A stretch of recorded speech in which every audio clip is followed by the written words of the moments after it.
بسيوني. ازيك يا مدام أميرة؟ جوزك بصراحة يا بختك بيه، غيور غيور غيور قوي. هو اللي بيحصل ده حقيقة؟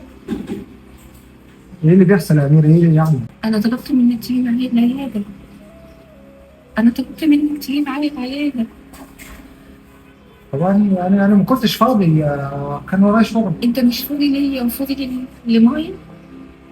أنت مش فاضي لي لمراتك وفاضي لجارتك؟ بسيوني، هات لي العلاج ده ضروري وعايز شوية طلبات كده في السوق.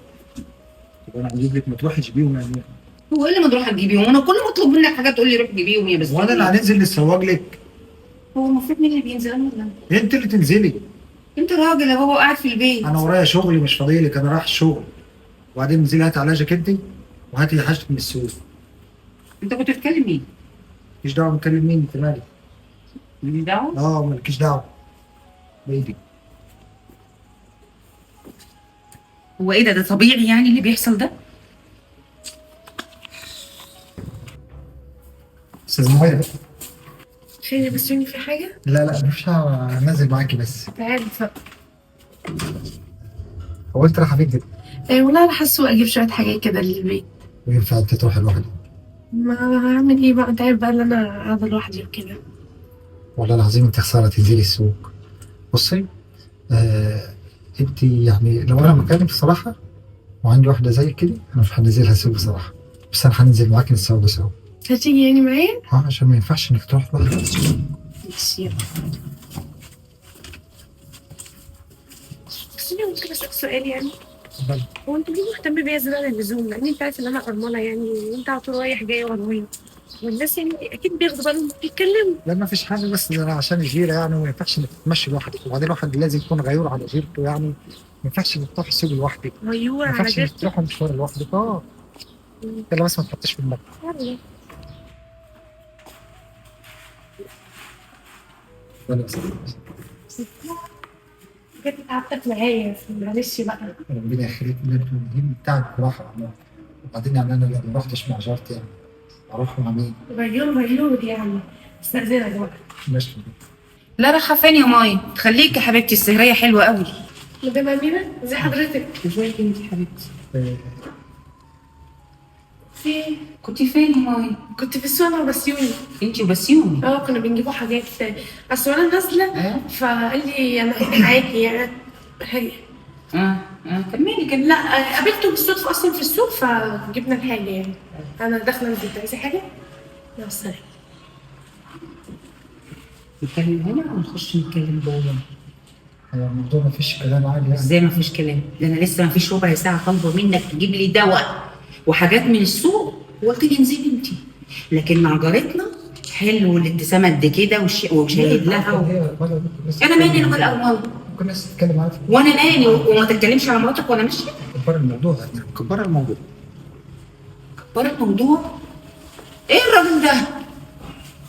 ماشي يا بسيوني، انا هعرف ازاي اخليك تلف حوالين راسك. ماشي يا زي امير، انا نازل الشغل. اي شغل؟ انا اخدت لسه قافله مع العياده دلوقتي، واخده منها ميعاد الساعه 5 بسيوني.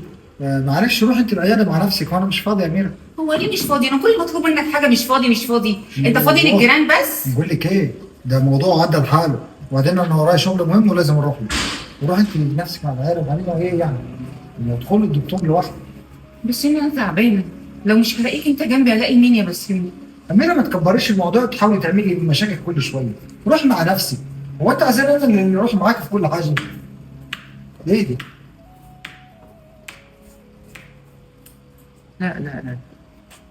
لا ده ما ينفعش، ده ما ينفعش يكون راجل. كل ما اطلب منه حاجه يقول لي كده. يا الله، بس انا بتصرف. بس هو اللي هيتاخر ولا ايه؟ انت احنا زعلانين من كام لو سمحت، فاضل قدامنا يا ابني؟ لا خلاص فاضل 3 بس. اسمع حضرتك ايه؟ اميره. تمام ماشي.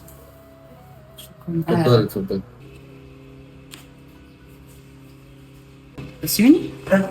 ازيك يا مدام أميرة؟ جوزك بصراحة يا بختك بيه، غيور غيور غيور قوي. بجد يعني والله. مش تقول لي جاي الدكتور ده يا اميره؟ لا انا كده. ما سيبش الدكتور ده بصراحه.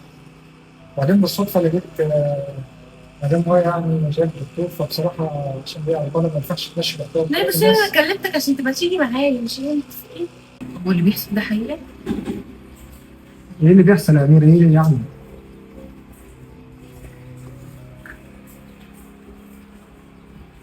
أنا طلبت منك تيجي معايا العيادة. أنا طلبت منك تيجي معايا العيادة.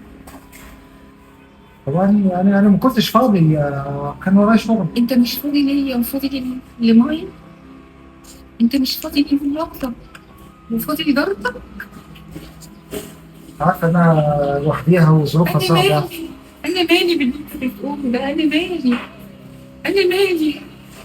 أنا مالي؟ كل شوية تقول لي انزلي أنت لما أطلب منك حاجة. عيادة تعبانة، مراتك تعبانة. لا، انت لازم اقف معاك. انت لازم اهلي انت ليه يتدخلوا. مكبره ما تقولش الموضوع؟ الكلمة دي، ما تقولهاش، ما تقولش كلمة التكبير. انت اللي مصغر الموضوع. حط نفسك مكاني، حط نفسك مكاني. انت ترضى ان اي حد من جيراني ولا حتى قرايبي اللي انت مانعني من كلامي معاهم اروح اخده اقول له تعالى معايا الدكتور؟ ذبحتك طبعا. اشمعنى انت؟ اشمعنى محل لنفسك الكلام ده؟ اشمعنى انت؟